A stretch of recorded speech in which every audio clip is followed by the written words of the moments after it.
ಮಾನ್ಯ ಅಧ್ಯಕ್ಷರೇ, ಈ ಗೃಹಲಕ್ಷ್ಮಿ ಯೋಜನೆ ಇದೇನೈತಿ, ಇದು ಗ್ಯಾರಂಟಿ ಯೋಜನೆ.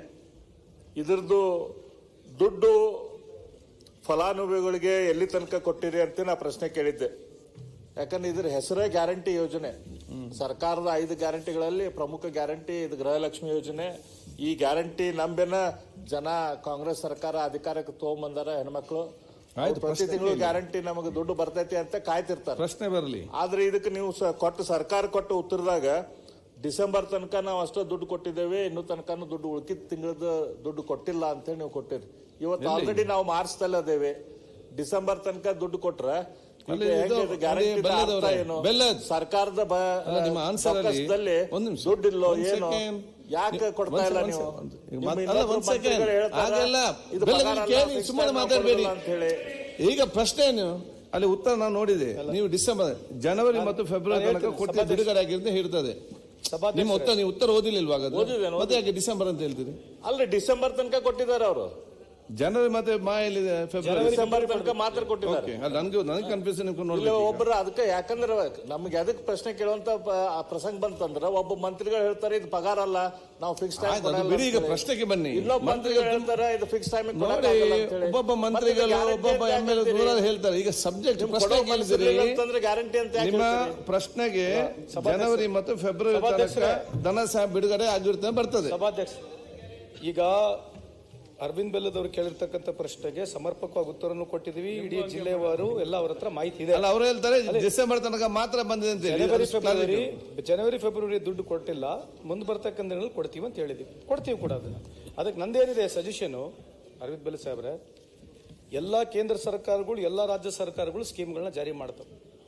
1-2 ತಿಂಗಳ 3 ತಿಂಗಳು ಆಗ್ತಕ್ಕಂಥದ್ದು ಲೇಟ್. ನಾನು ಉದಾಹರಣೆ ಕೊಡಬೇಕಾಗಿದ್ರೆ ಲೀಸ್ಟ್ ಕೊಡ್ತೀನಿ ನಿಮಗೆ. ಒಂದ್ ಕೇಳಿ. ಸಂತೋಷ್ ಲಾಡ್ ಅವ್ರು ಮಾತಾಡ್ತಿದ್ರೆ ಡೆಲ್ಲಿ ಮಾತಾಡ್ತಾರೆ, ಇಲ್ಲಿ ಕೇಳಾತೀವಿ. ಕರ್ನಾಟಕ ರಾಜ್ಯದ ಇಲ್ಲಿ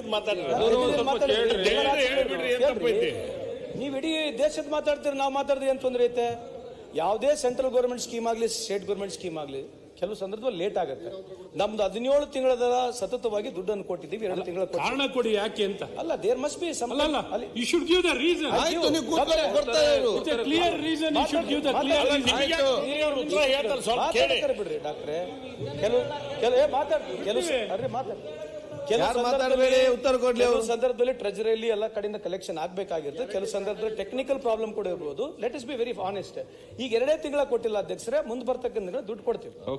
ಮಂತ್ರಿಯವರು ಹೇಳಿದ್ದಾರೆ ಅವ್ರ ಆರೋಗ್ಯ ಸರಿ ಇಲ್ಲದೆ ಇದ್ರಿಂದ ಅದನ್ನೇ ಮಾತಾಡ್ತಿಲ್ಲ ಅಂತ. ಅಲ್ಲ ಪ್ರಸಾದ್, ಒಂದೇ ಪ್ರಶ್ನೆ ಅವ್ರದ್ದು.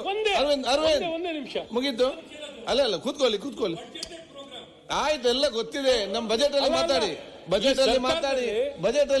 ಈಗ ನೌಕರ ಸರ್ ಬಜೆಟ್ ಅಲ್ಲಿ ಮಾತಾಡಿ. ಚರ್ಚೆಗೆ ಎಷ್ಟು ಕ್ವಶನ್ ಮಾತಾಡ್ತೀನಿ. ಬೇಕಲ್ಲ ರಾತ್ರಿನಲ್ಲಿ 1000 ಕೋಟಿ ಪೆಂಡಿಂಗ್ ಇದೆ. It's an act.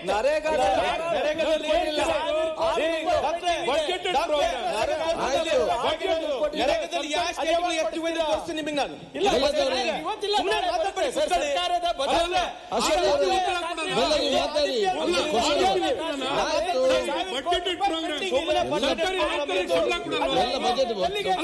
ಕೇಂದ್ರ ಸರ್ಕಾರ ಕೊಟ್ಟೇ ಕೊಡ್ತಾರೆ.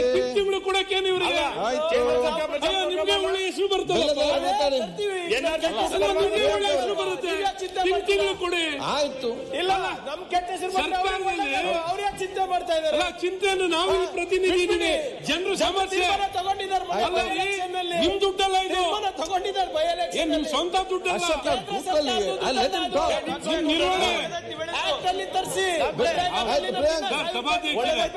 ಗೊತ್ತಿರ್ಲಿಲ್ಲ.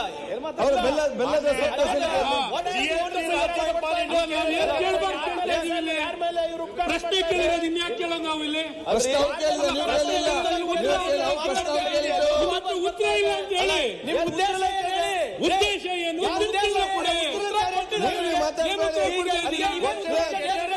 ಒಂದು ಸರ್ಕಾರ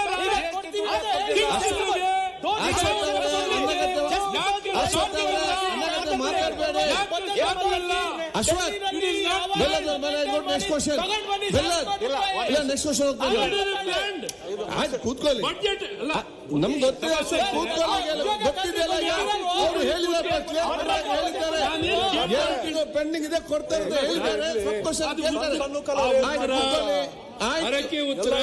ಆಯ್ತು ಅವ್ರ ಪ್ರಶ್ನೆ ಬೆಲ್ಲದ್ ಮಾತಾಡಿ ನೀವು ಸರ್. ಬಡ್ಜೆಟ್ ಆಯ್ತು, ಎಲ್ಲರಿಗೂ ಗೊತ್ತಿದೆ ಬಜೆಟ್ ಅಂತ ಹೇಳಿ. ಆಯ್ತು, ಬಡ್ಜೆಟ್ ಆಗಿದೆಯಾ? ಬೆಲ್ಲದ್ ಹೇಳ್ಕೊಂಡು ನೆಕ್ಸ್ಟ್ ಕ್ವಶನ್. ನೀವು ಕ್ವಶನ್ ಕ್ವಶನ್ ಹೋಗ್ತೇನೆ ಸರ್. ಬೇರೆಯವ್ರಿಗೆ ಇಂಟರ್ವ್ಯೂ ಆಗ್ಲಿಕ್ಕೆ ಅವಕಾಶ ಕೊಡ್ತೀರಿ, ಇಂಟರ್ವ್ಯೂ ಮಾಡ್ಲಿಕ್ಕೆ? ಅಲ್ಲ ನೋಡಿ, ಕೊಡ್ತೇವೆ. ಯಾವ ಸಬ್ಜೆಕ್ಟ್ ಕೊಡ್ಬೇಕು ಇಲ್ಲ ಮತ್ತೆ ಮಾತಾಡ್ತೇನೆ. ನೆಕ್ಸ್ಟ್ ಅಭಯ್ ಪ್ರಸಾದ್. ಅಭಯ್ ಪ್ರಸಾದ್ ಈಗ ಮಂತ್ರಿ ಹೇಳಿದ್ರು ಇಲ್ಲ, ಸ್ಪೆಸಿಫಿಕ್ ಆಗಿ ಉತ್ತರ ಕೊಡಲ್ಲ. ಗವರ್ನರ್ ಅಡ್ರೆಸ್ ಅಲ್ಲಿ ಫೈನಾನ್ಸ್ ಬಜೆಟ್ ಮಾತಾಡಬೇಡಿ. ಕೊಡ್ತೀವಿ, ಕೊಡಕ್ಕೆ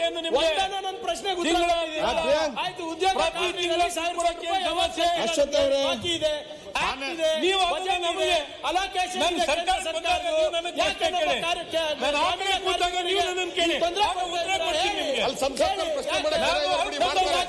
ಕೇಂದ್ರ ಪುರಸ್ಕೃತ ಕಾರ್ಯಕ್ರಮಗಳಲ್ಲಿ ನೀವು ರೆವಲ್ಯೂಷನ್ ಆಫ್ ಟ್ಯಾಕ್ಸ್ 41% ಇಂದ 40% ಕೊಡ್ತಾ ಇಲ್ಲ ಹೇಳಿ.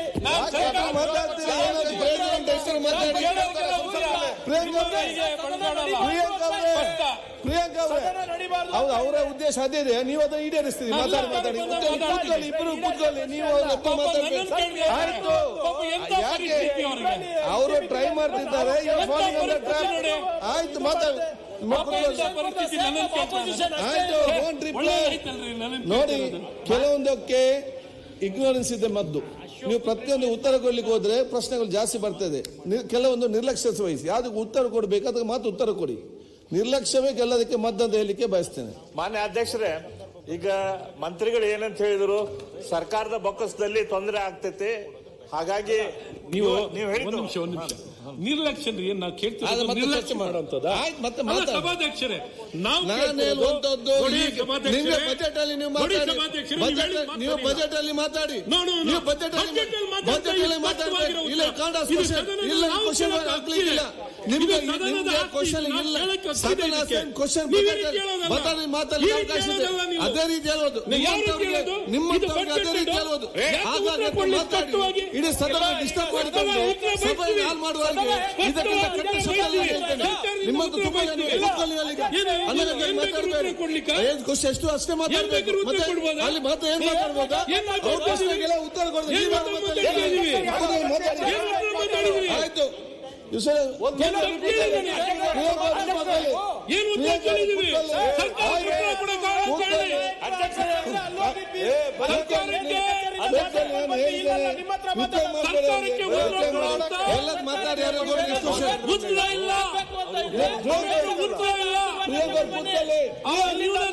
ಕೂತ್ಕೊಳ್ಳಿ. ಕೊಡ್ರಿ ಗಣೇಶ್.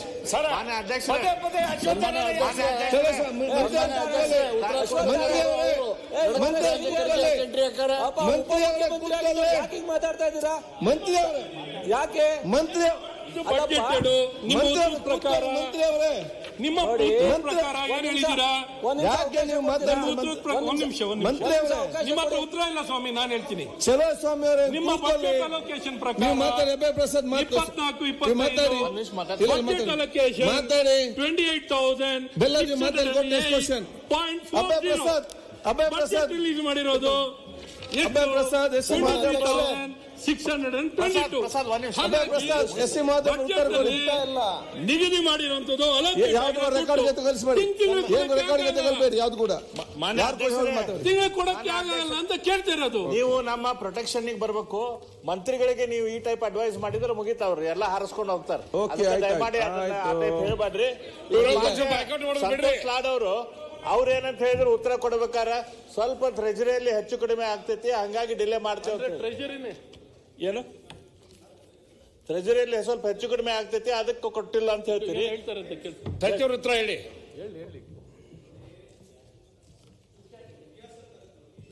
Mic sir. ಯಾವ್ದು ಈ ಸ್ಕೀಮ್ ಬಿಟ್ಬಿಡಿ, ಬಜೆಟೆಡ್ ಸ್ಕೀಮ್ ಬಿಡಿ. ರೆಗ್ಯುಲರ್ ಸ್ಯಾಲರಿ ಕೂಡ ಕೆಲವು ಸಂದರ್ಭದಲ್ಲಿ ಲೇಟ್ ಆಗಿರ್ತಕ್ಕಂಥದ್ದಿದೆ. Let us be very honest. ಒಂದು ನಿಮಿಷ ಮಾತಾಡಕ್ ಬಿಡಿ. Allow me to speak. Let me complete.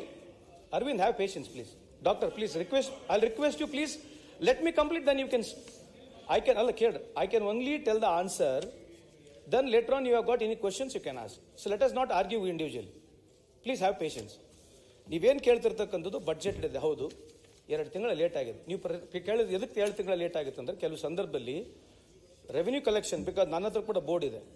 ಬೋರ್ಡಿಗೆ ನನಗೆ ಎಲ್ಲ ಒಟ್ಟಾರೆ ಸೇರಿ 1200 ಕೋಟಿ ಬರಬೇಕು. ಕೆಲವು ಸಂದರ್ಭದಲ್ಲಿ 2 ತಿಂಗಳು ಲೇಟ್ ಬಟ್ಟು 3ನೇ ತಿಂಗಳಿಗೆ ಜಾಸ್ತಿ ದುಡ್ಡು ಬರುತ್ತೆ. Revenue resources everybody can apply your mind. Basic if you apply your mind every time collection. ನೀವು ಕೂಡ ಒಂದು ಶೋರೂಮ್ ಇದೆ, ಎಲ್ಲ ಟೈಮ್ ಒಂದೇ ಗಾಡಿ ಸೇಲ್ಸ್ ಆಗಲ್ಲ. ಒಟ್ಟಾರೆ ನೀವು ಬಡ್ಜೆಟ್ ನಾವೇನು ಪ್ರಾವಿಷನ್ ಇದೆ ಆ ಪ್ರಾವಿಷನ್ಗೆ we have fulfilled it. We have got your answers there only. Let me complete sir. ಹಂಗೆ ಯಾಕೆ ಮಾಡಕತ್ತೀರ? I will complete just the answer what we have given to you. Whatever was projected in the budget, that much money is been already given. So on this, if you have got any answer, you ask why there is a delay of 2 months. 2 ತಿಂಗಳ ಕಾರಣ ಹೇಳಿದ್ದೀನಿ, ಅದ್ರ ಮೇಲೆ ನೀವು ಮಾತಾಡಿದ್ರೆ ಮಾತಾಡಿ. ಕೇಂದ್ರ ಸರ್ಕಾರ ದುಡ್ಡು ಬಿಡುಗಡೆ ಮಾಡಿ GST ಇದೆ. ಮಂತ್ರಿಗಳು ಹೇಳಿದ್ರು ಸ್ವಲ್ಪ ಬಜೆಟ್ ನೀವು ಮಾತಾಡ್ಬೇಕು. ಕಾಂಟ್ರಾಕ್ಟ್ ಅವರೇ ಟ್ರೆಜರಿ ಬಡ್ಜೆಟ್ ಅಲ್ಲ, ಟ್ರೆಜರಿನಲ್ಲಿ ಕೆಲವು ಸಂದರ್ಭದಲ್ಲಿ ಕಲೆಕ್ಷನ್ ಹೆಚ್ಚು ಕಡಿಮೆ ಆಗುತ್ತೆ ಅಂತ ಹೇಳ್ತಾರೆ. ಯಾಕಂದ್ರೆ ಒಂದೇ ಟೈಮ್ ಬರಲ್ಲ, ರಿಸೋರ್ಸಸ್ಗಳು ಯಾವಾಗಲೂ ಒಂದೇ ಟೈಮ್ ಬರಲ್ಲ. ಇದು ಫ್ಯಾಕ್ಟ್ ಇದೆ, ನೀವು ಯಾರನ್ನ ಕೇಳಿ ನೋಡಿ. ಅಲ್ಲ ಕರೆಕ್ಟ್. ಈಗ ಐತಲ್ಲ, ಇದು ನಾನು ಈ ಪ್ರಶ್ನೆ ಹಾಕಿದಾಗ ಅಪ್ ಟು ನವೆಂಬರ್ ದಿಂದಾನೆ ಕೊಟ್ಟಿದ್ರಿ, ಬರೀ ಅಕ್ಟೋಬರ್ ತನಕ ಅಷ್ಟೇ ಕೊಟ್ಟಿದ್ರಿ. ಈಗ ಪ್ರಶ್ನೆಗೆ ಉತ್ತರ ಬರೋತ್ತಿಗೆ ನವೆಂಬರ್ ಡಿಸೆಂಬರ್ ಕೊಟ್ಟಿರಿ. ಇಲ್ಲಿ ಪ್ರಶ್ನೆ ಅಂತಂದ್ರೆ ಒಂದು ಕಲೆಕ್ಷನ್, ಎರಡನೇದ್ದು ಒಂದ್ ನಿಮಿಷ ಸರ್, ಒಂದು ನೀವು ಕಲೆಕ್ಷನ್, ಎರಡನೇದು ಬಜೆಟ್ ಡೆಫಿಸಿಟ್, ರೆವಿನ್ಯೂ ಡೆಫಿಸಿಟ್ ಇಷ್ಟು ತೋರಿಸಿ 1,04,000 ಕೋಟಿ ಹೋದ್ ಸರ್ತಿ ಸಾಲ ಮಾಡಿರಿ. ಆ ಸಾಲ ಮಾಡಿದ್ದದು ಎದಕ್ಕೆ ಬರೀ ಅದು ಎದಕ್ಕೆ ದುಡ್ಡು ಗ್ಯಾರಂಟಿ ಕೊಡಕ್ ಆಗುದಿಲ್ಲ.